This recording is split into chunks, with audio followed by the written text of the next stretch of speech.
Hello everyone again. Hello everyone. Welcome to episode number 9. Number 9. Very quick. Ask Hearns Live, which now is Hearns at Home live again. So episode 9 of the Hearns at Home and episode 28 of our live series, which we start obviously 28 weeks ago when the first lockdown started. It's been a bit of a journey. Absolutely. A long 28 weeks. So welcome everyone again. So how is everybody? Warwick, hello again. Hello. Very good. Got quite a few online already. Bruce, welcome. Yep. So what has everybody been up to this week? Bit of modeling, I hope. I've been busy doing a bit of stuff. I'm sure everyone else has been doing a little bit of stuff. I think I just posted up on Facebook to see what people were doing, and I've got a few projects happening. Yes. So Bidget's been working on a couple of interesting kits, very, very detailed. Yep. So he's making use of his super duper lens. Yeah, I need that. I mean, the simple projects are just getting more complicated and more complicated as I keep adding things to it. Absolutely. So very good. Looks like we've got a few people online. So last week we introduced Hearns Workshop. That was very, very successful. Thank you everyone who commented throughout the week and gave us suggestions on what to do next. Yep. So for those that were not live last week, we spoke about these kind of products. Yep. So got something there, Bidge. Here we go, that lady. So Hearns Workshop is manufacturing in Melbourne a range of plastic model kits with different technologies, and here for the first few samples.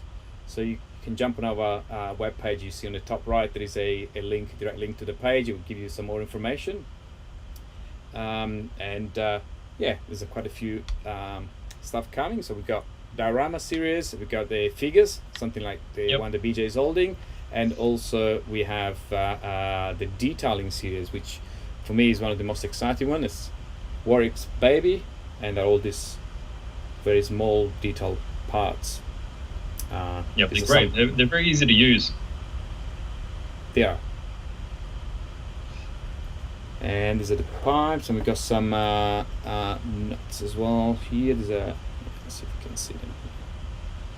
See, there we go.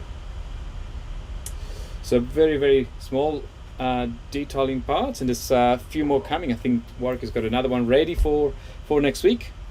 Yep. And was it just today that we just released the 75mm shells to suit the German World War II Panther tanks? Panthers and Panzer IV with the long 75mm guns on them, and they should be quite popular as well. Absolutely, and we have a crate as well to carry those. So they will look similar to those. These are the 88mm ones. So 75 are slightly smaller than that. And we'll have a crate to suit those as well. Probably later next week or early next week, we will see. That's it.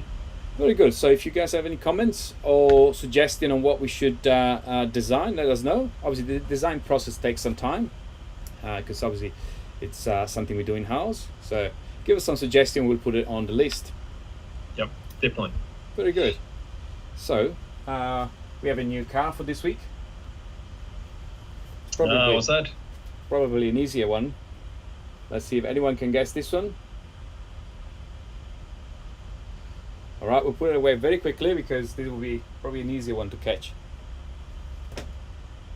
Okay, we've got a question there from Toad R32. When do we think we're going to get some more Kyosho retros? Yes. Like Scorpion.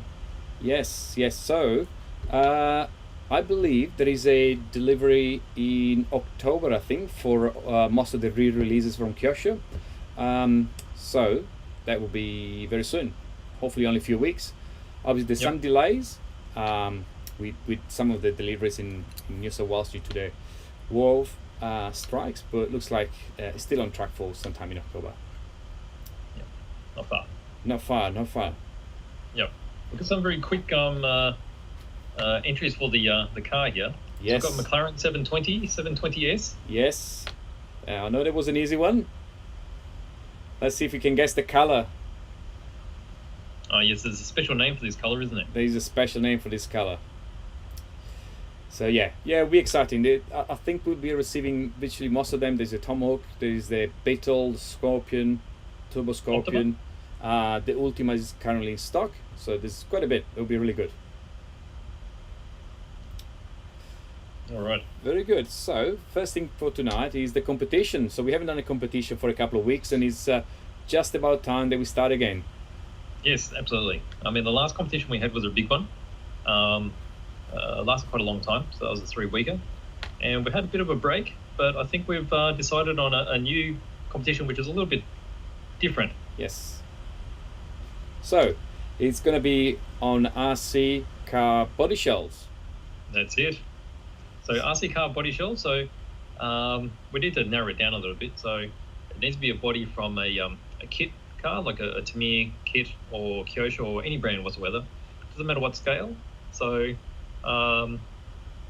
let's say any scale. Most likely 10 scale and above would make it more interesting and a larger canvas for you to work on.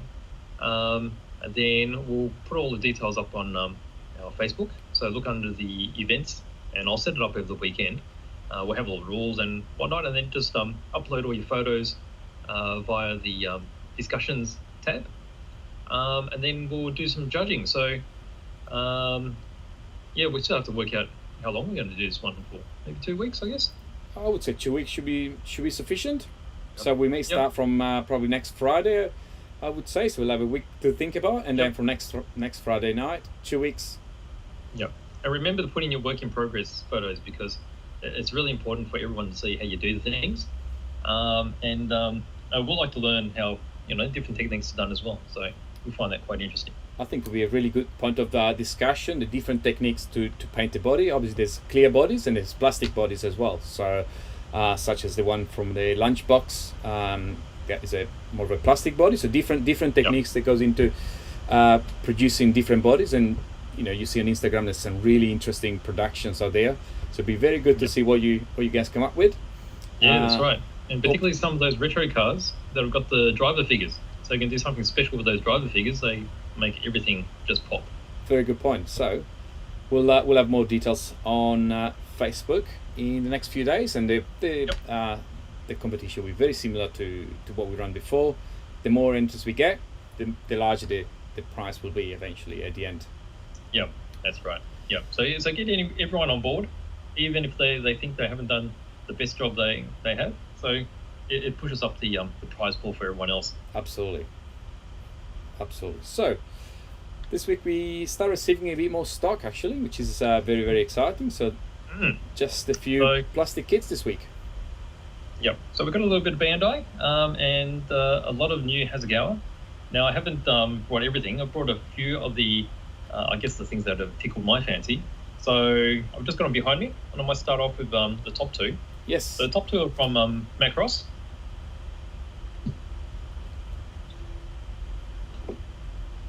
Okay, Okay, so we've got Macross, we've got the YF21, and we've got what's this one here?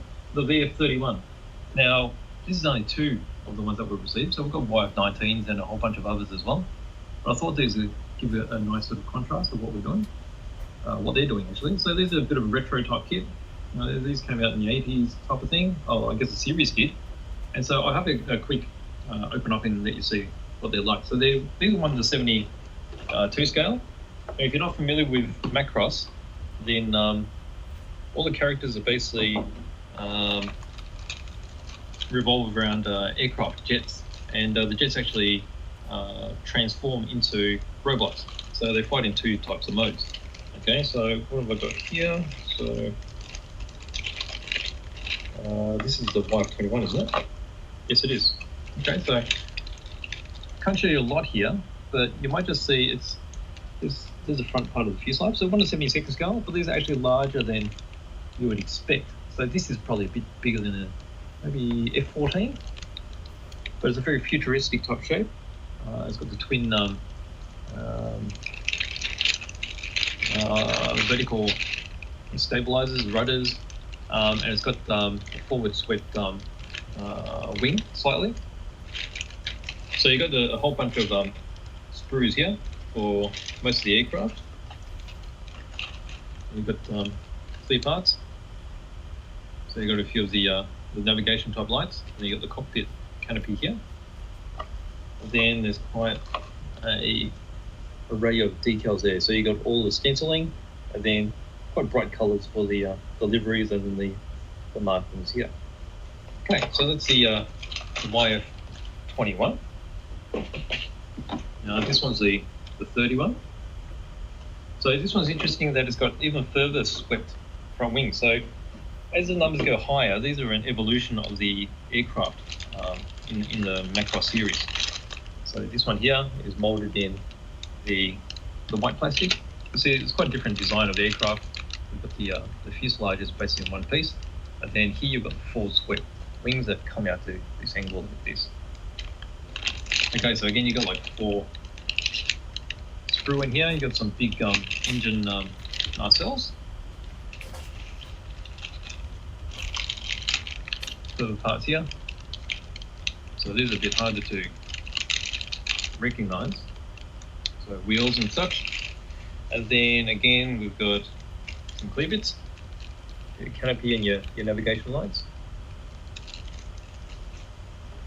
And this one's got some quite interesting livery there. This is a bit nice and bright. Okay, and of course there's a manual. So this probably gives you a better idea of what the aircraft's going to look like. So there's forward swept tips on the wings. It's very cool. So the front end looks a bit like an F-18. And you got your manual here, which is it's quite detailed. So you can see how many markings there are. That would be a really nice model when it's finished. It's a little bit bigger than the YF21. So that's the Hasegawa Macross kits. So check online. We've got quite a few. I think there's probably about 5 or 6 different types. So it's quite interesting. It's just arrived. Very nice. Yes, so we also received quite a bit of RC stuff this week. So let me grab a couple of things. First of all, we receive a restock of these guys, hot bodies. Let's see if anyone can guess what is in this box. It's probably not what you normally think. Something a bit special. So we receive Yokomo, we receive hot bodies, and we also receive some Aeromax. And we have a tiny new product from Aeromax. It's a very tiny scale, which weighs things up to 18.4 grams, and it's extremely sensitive, effectively. So when you're racing, often you want to weigh the amount of oil you put on your differentials, and you want to be extremely precise, up to 1.1, 1.2, 1.3 grams, and that's what you use to do so. So it's a little tiny scale from Aeromax. Very useful when you need to weigh small parts and very precise things in your RC.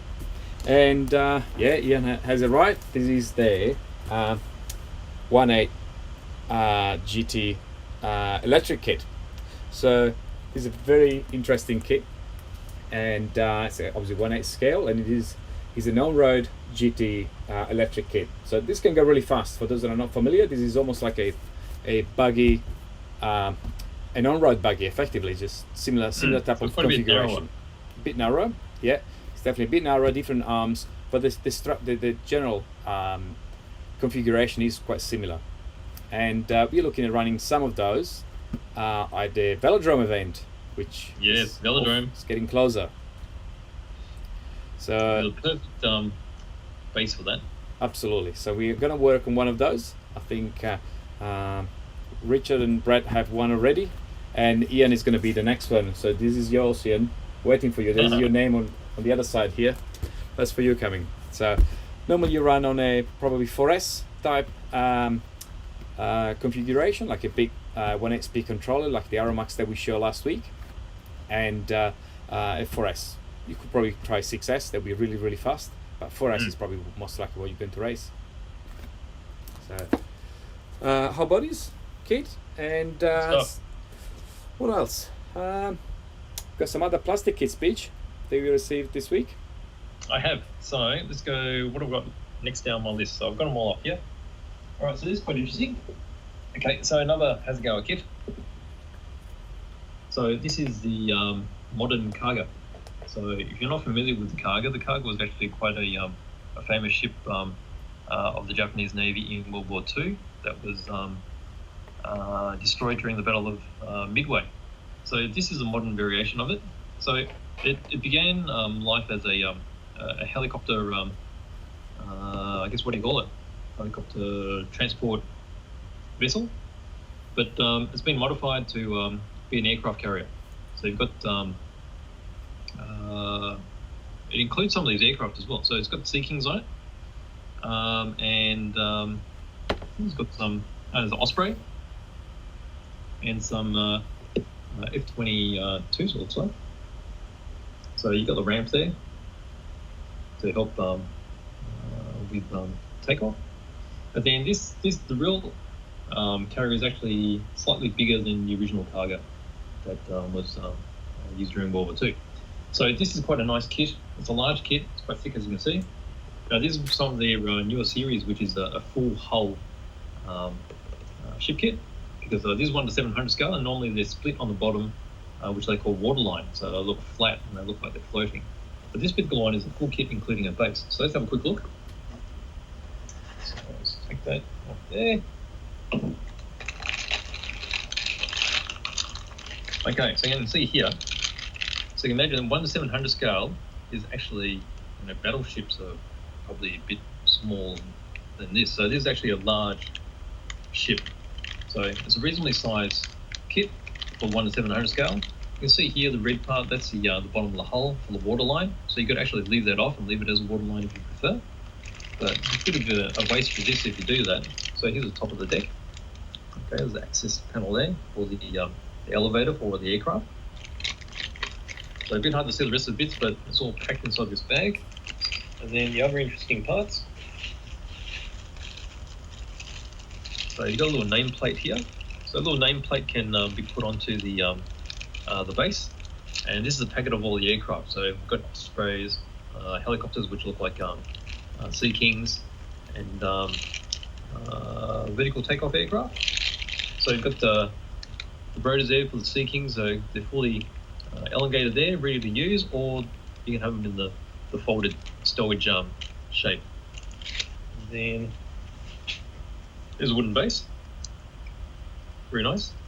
So it's got the holes drilled in it already, so you can easily mount it. Okay, so you can imagine the whole ship sitting on top of there, and then you have the plate across here with the name. So something like that, you just stain up to make it a bit richer in colour, and they'll look great on a mantelpiece inside a cabinet.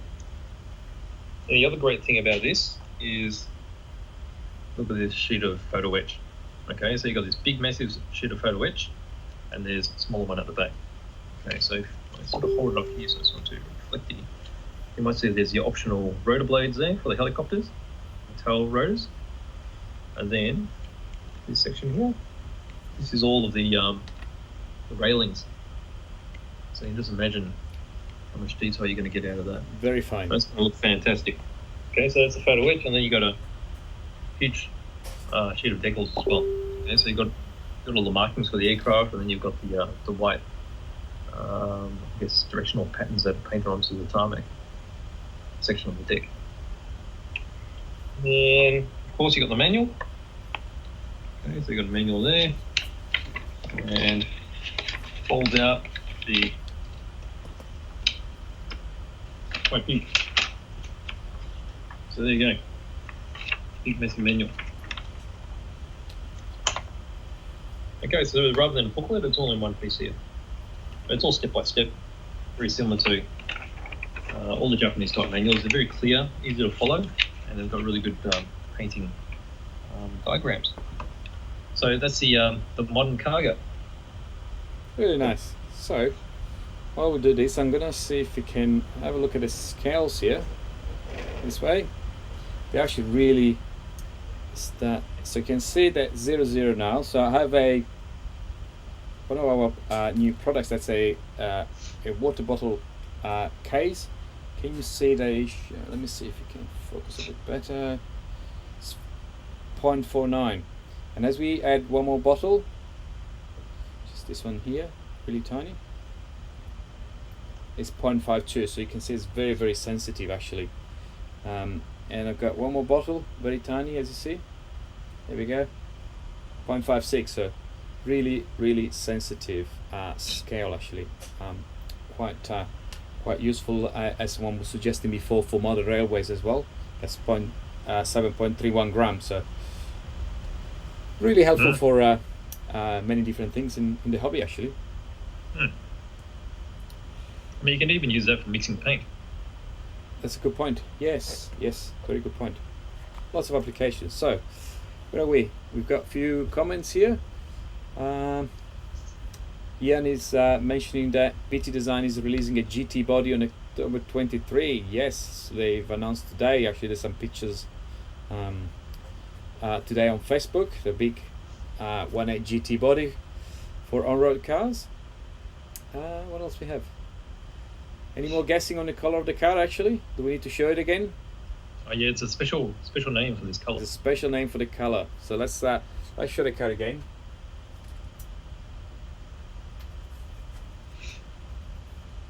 There we go.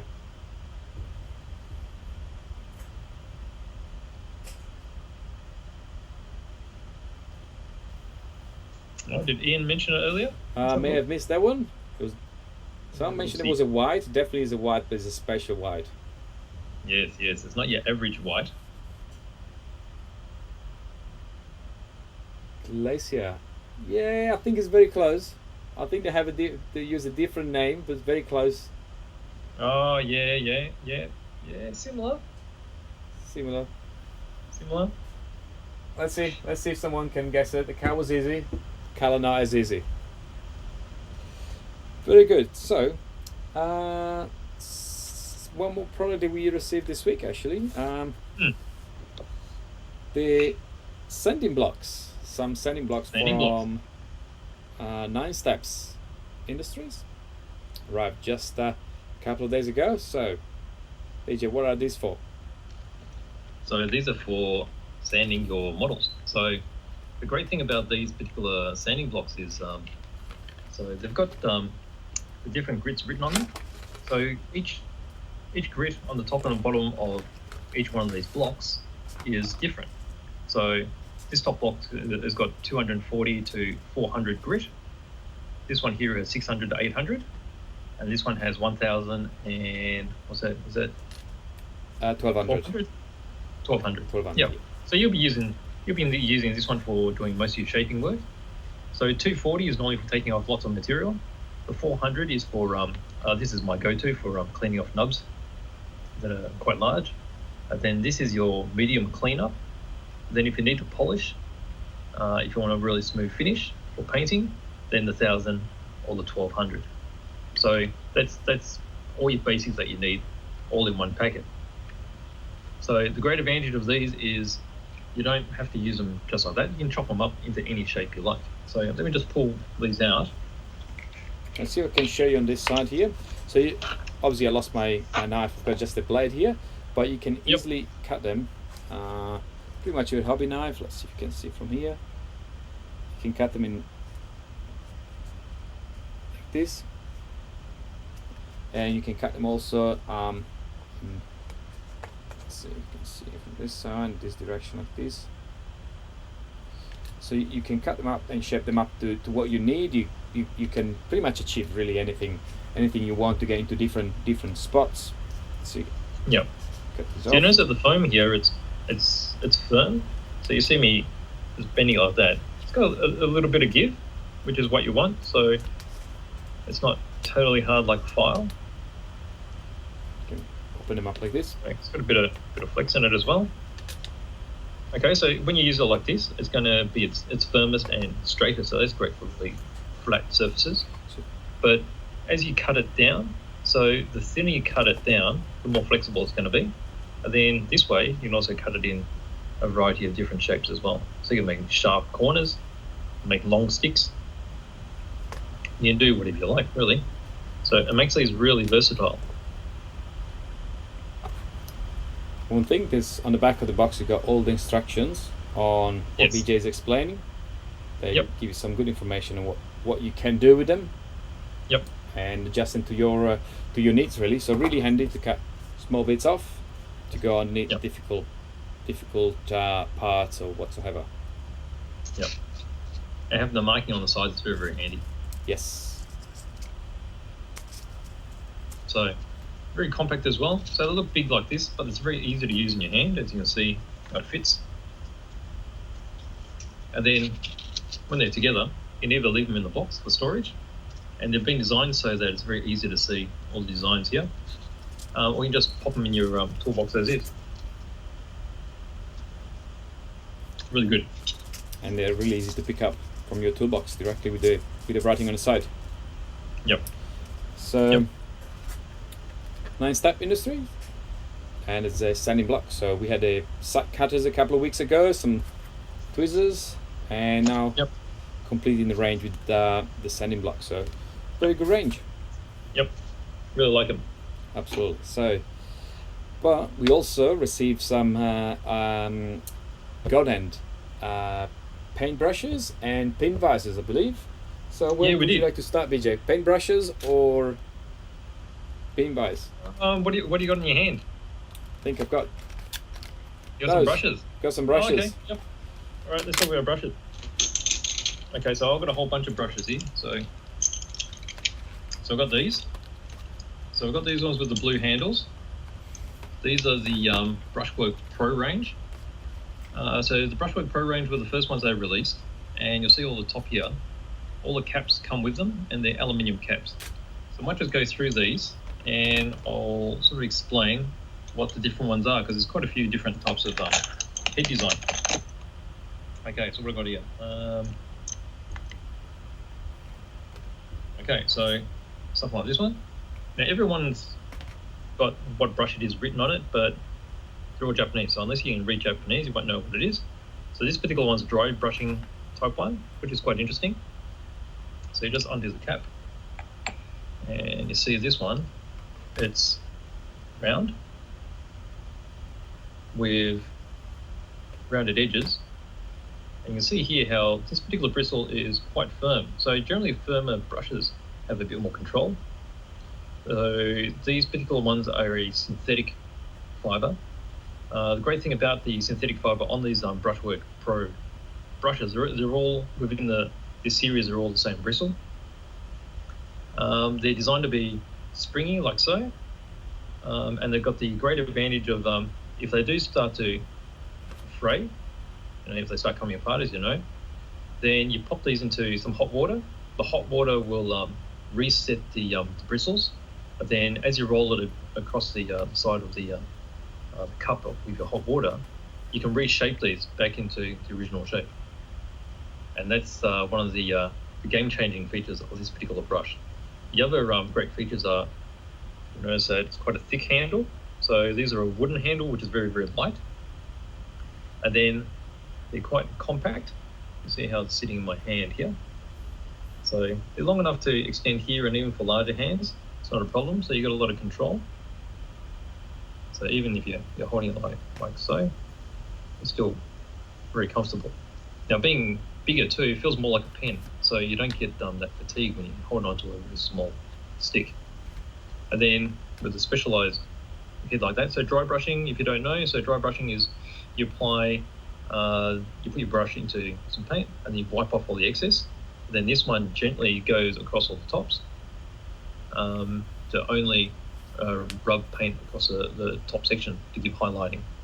So that's especially designed for dry brushing. Okay, so I use a dry brush, and then the caps here are all aluminium, and inside they've got a little spring catch to fit onto the brush. Okay, so what you have to do is after you clean it up, pop it like that, and then they're protected for next time around. Okay, so that's that one there. What I got here? So this one here, this one's a lining brush. Okay, so you see how it's got super long bristles. So the advantage of the super long bristles is this will hold a lot of paint. Now the lining brush is normally used for washes, so like pin washes. So you drop that into the wash, it'll be loaded up and you'll be able to do panel lines for a very, very long time before you need to reload that. So that's a lining brush. Pop that there. And we've got this one, which is really interesting. So this one is called the chipping brush. So there's a couple of different sizes, and you see how it's very stubby and pointy. So the idea behind this one is to use this for painting on chips. Okay, so it's applied in a stabbing type motion. So you just hold it like this and just jab it like this to get all your chips happening. Okay, so that's your chipping brush. What about here? Okay, so this is a more traditional pointed brush. So that's quite a fine one. That's more like a 10-0 type size. Rounded brush. Okay, so that's a same sort of thing. But this particular one is finer again, so it's more like a 20-0. And there's probably about 15 different brushes, so I'll quickly go through these. This is quite interesting. So this is a flat brush which is angled. Okay, so the idea behind this is you can feather the streaking motion as you're brushing across the surface. So for blending and such. You got standard sort of flat brush. This one's probably about 3-4 mil wide. And the last one I've got here is, that's a chunky chipping brush. Okay, so that's about 3 times the size of the last one. And then we go into the next series, which is a new series that they have, and they call these ones the Brushwork Softest. Okay, so these have got the white handles. So again, they've got the aluminium caps, and the construction of the handles is the same, just different color. So let's have a look at this. So here we've got a broad, rounded flat brush. Now the difference between these is they're an extra soft bristle. So same kind of synthetic material, but they're finer bristles, and there's more of them. And these are designed for use with thinner type materials like acrylic paints.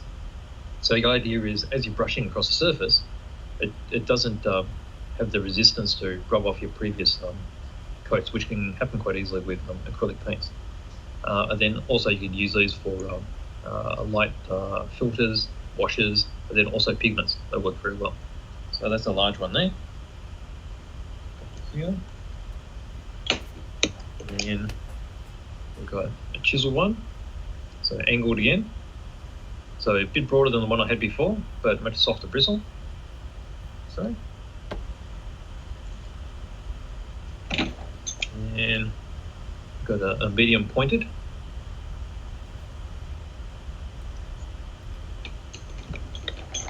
And got this one here, which is a fine one. So this is like a, looks more like a 10-0 short head. Okay, so that's the range of brushes I've got here. Now the other thing they released was this stuff here, which is a special starch for maintaining the brush. So the idea is, you'll probably notice that when you buy brushes new, they feel stiff, because at the factory they put a starch type material in them to hold the bristles together during transportation. So to maintain your brushes, you just get some of this, put it in some really hot water, and it'll melt down, and then you put your brushes into the hot water. So while they're in the hot water, they re-straighten, as they are because of their special properties. And then this will be absorbed into the brush so that you can reshape it. And then when it dries up, it'll still have that hard feel and keep it all together for next time around. So that's great stuff. So it doesn't only work for these brushes, it'll work for any brush. So a bit like the Tamiya maintenance or the brush conditioner type liquid. But this one's a bit more special in that it's activated with heat. Okay, so that's their brush range. Very good. And next one up is this really, really nice pin vise. Actually, let me see on the side here. That's a small one, and BJ on the other side has got a more traditional size one, the longer one.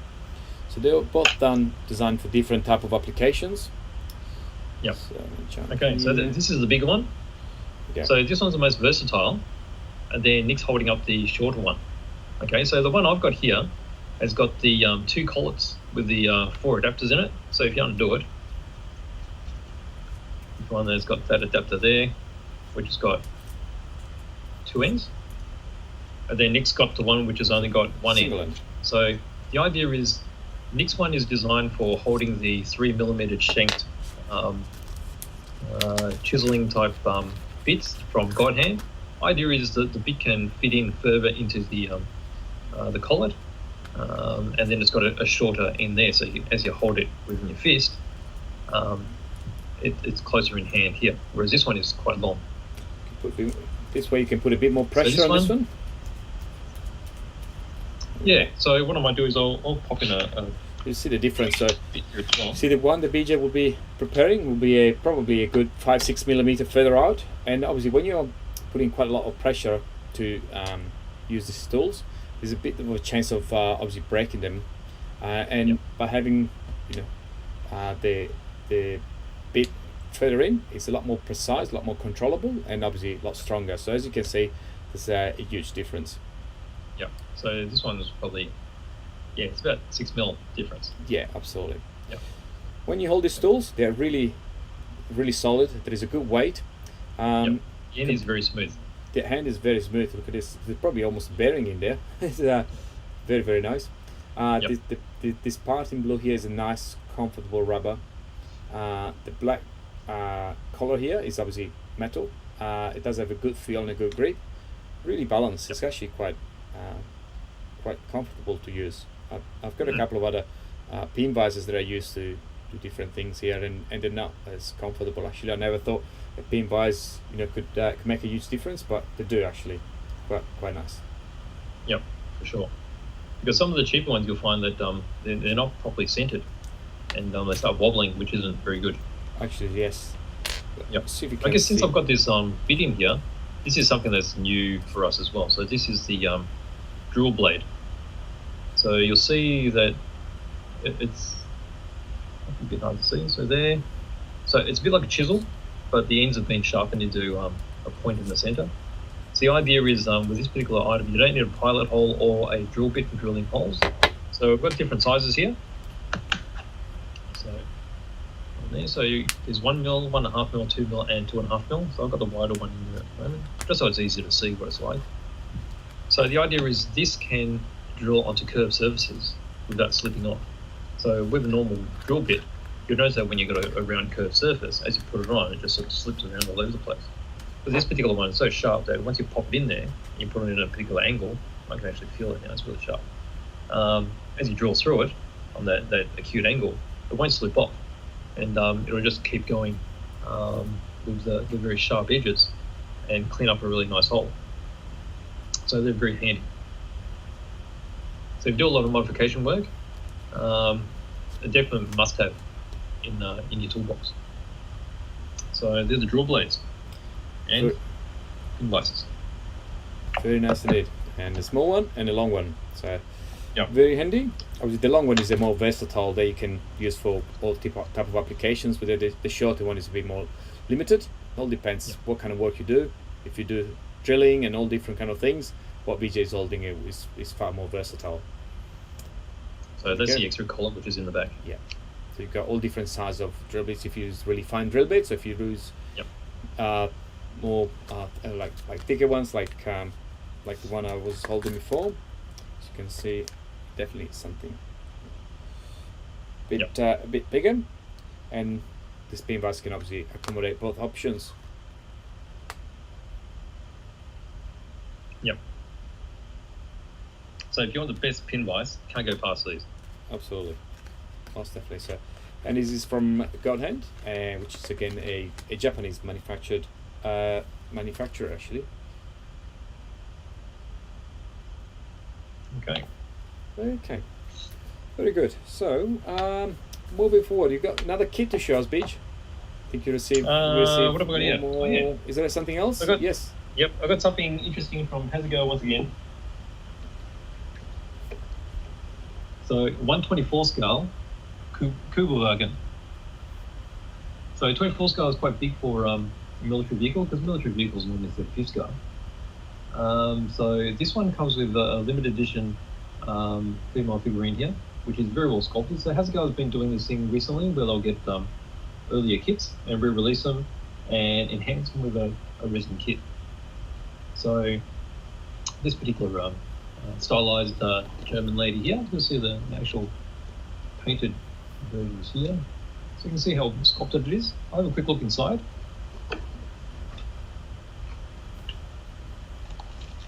Okay, so I'll show you the obvious bits first. So these are the clear parts for the windows, and then you'll see the flesh-coloured resin part for the girl. Now the resin leaves it being really crisp, and these particular resin parts are really well cast. So you see the curve here, so these look like they've been put into a rotor cast. So chance of getting air bubbles in these are very, very low. So that's a special bit there. Put that over there. Okay, now here's the bulk of the kit. It's a bit hard to show you because it's all sealed up. So just to give you an idea, here's the roof, optional roof panel. Let's see if we can get an idea. Okay, so here's a bit of the side of the Kugelwagen. So the Kugelwagen all put together is going to be like so, which is around about 20 centimeters, I guess. And it also comes with extra figures inside too. So there's some German figures. So it might be a bit hard. But yeah, let's see, just a head in there, something. And then over here, you might get an idea of there's wheels. So it's got rubber wheels that go, rubber tires that go over these wheels. And then you might be able to see the floor pan just here. Okay, so it's going to be like so big. Yeah, you got a selection of decals. So decals are interesting because you see those little round things there. They're actually optional eyes for the girl, because eyes are notoriously difficult to paint. So you've got all the different directions you can do there, which is a nice little touch. And then you've got the manual. So you've got your standard, really good quality Japanese manuals. Okay, so you get your parts description. So there's all these weapons that are included as well. Painting list. And then you've got your step-by-step instructions. So to go through all the painting stages as you move along. So quite a nice limited edition kit. I quite like this new series. So we've got other cars too. I think we've got another Toyota 2000 with a resin girl figure. So look out for them on the website. They make them really quite interesting. Make a little sort of mini diorama by themselves. Definitely. And as we talk about figures, this is what we were talking about last week. So some of the figures that we will be producing, this was the one last week, will be actually quite suitable for this type of diorama. So there's similar kind of materials, again a resin type material, and we have a range of figures that we'll be releasing in the next few months that will be definitely suitable for 24, 35th scale type dioramas. 24 scale will be more civilian type figures, like ladies, like the one you see here, the one that BJ is holding, and 35th scale perhaps would be more kind of military types figurines. And we'll have also some more fantasy one coming in the near future. There's a couple of exclusive design in the works, so that will be interesting. So you see this one's just been cleaned up and been primed. So we'll get this painted up in the future as well, just so that you see how good they can get. Yes, so some cyberpunk stuff, yes, perhaps. Oh, yes. That's something that I've been looking at. And I know a few other have suggested, so suggestions on Cyberpunk, and that will be very welcome. So feel free to send us some messages. Obviously, things are not going to happen overnight because developing some of these models, as you may understand, takes definitely months. So, but definitely start thinking about it. So, before we talk about a classic Tamiya, let's settle on to this McLaren. So, this is a 1/18 scale McLaren. Put on a different view. Here we go. You can see it better. So that's a racing model. As you know by now, I really like this racing models. It's something I'm personally passionate. And this is from a company called Model from Italy, and it's obviously 720S, as you can see there. Limited edition. This is a limited edition of number, I think, 3 of 49. They all come with a certificate here. Can see 3 of 49, so very limited edition. And this is called Ice White. Ice White. Indeed, I think we were very close. I think it's pretty quite a few have guessed that it was a Glacis White and a couple of other similar white. They were pretty close. Yep. All it is it's probably hard to see on camera, but it's a pearl metallic type white. With a bit of a tendency to a grey, I guess. Yeah, that's cool. Very nice. So, as you can see, these guys have a very nice level of details on the interiors. You can see the red trims on the seats as well. Red disc brake calipers. Very nicely made. Techno model 1/18 scale resin. Here we go. And it's white indeed, as Ian suggested. It's actually white. Very nice. So, almost at the end. If you guys have any questions, just pop them through.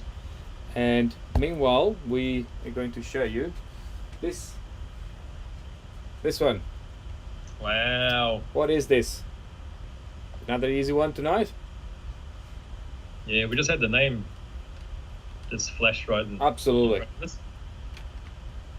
So yeah, that's in the classic colours too. Absolutely. So this was built this week by Joe, and let us take it on to show you a classic Frog car. Let me change the screen. There we go. So it's not big. There we go. That's a Frog. That's obviously a re-release, which has been built and painted up in the classic colors. The lights and little figure are still not finished. Hopefully we're going to have them next week or so. I think Warwick is on the mission to paint the figure. And here's your Frog. Yep, really cool. So the twin linked front suspension, and then you've got the trailing arm rear suspension. Let's see, issues front suspension, so it's independent, left and right, and then you got your rear suspension like this. So this is one of the newer ones. So the rear drive shafts used to be a hex type drive, which tend to wear out a bit. So these have been upgraded from the factory to dog bones now. So dog bones and cup out drives. You've got the boot here that now is done in a way that stays on. In the past, I think you had to use a cable tie to keep it on. Now it's quite firm. Yep. You can see the metal in the to hold the gearbox together. It's a very well finished kit. Yeah, very classic. So the shocks are a bit different too. Yes. So the shocks have got bladers in them now. There we go. So who's had one of those? Actually, let's see how many of you guys had one of those. Looks like quite a few people would know about it. Looks like, yes. So Ian, Steve. Yeah, that's everyone has seen one of those. absolute classic. Absolutely. No guts, no glory. Absolutely, indeed. There you go, and that's